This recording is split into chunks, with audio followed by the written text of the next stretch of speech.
Racing just started. We have Chariot of Fire first to show quickness at the start, moving up by the Real Spicy. Alexis Magic comes next, Kayang Kaya, while Lord of All is the early trailer and going along for the first turn. We have Real Spicy, the early leader by about 3/4 of a length lead. Chariot of Fire is right then in second, 3 lengths further back in third comes Lord of All, running alongside Kayang Kaya, while Alexis Magic now in behind them as they swing.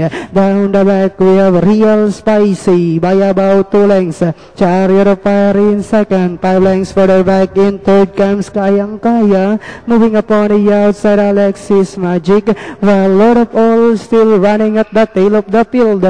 Half-mile distance they traveled. We have Real Spicy by about 3 lengths. Chariot of Fire still in second. Kayang Kaya is down in third. Alexis Magic comes next, while Lord of All still running at the tail of the field.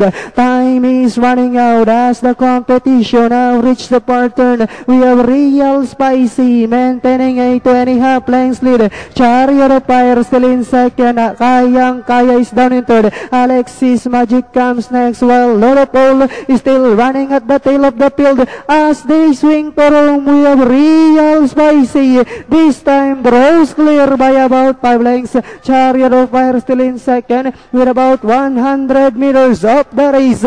The 2008 Philracom Amethyst 1 belongs to Real Spicy. Second, Chariot of Fire. Then comes Kayang Kaya, Alexis Magic, and Lord of All.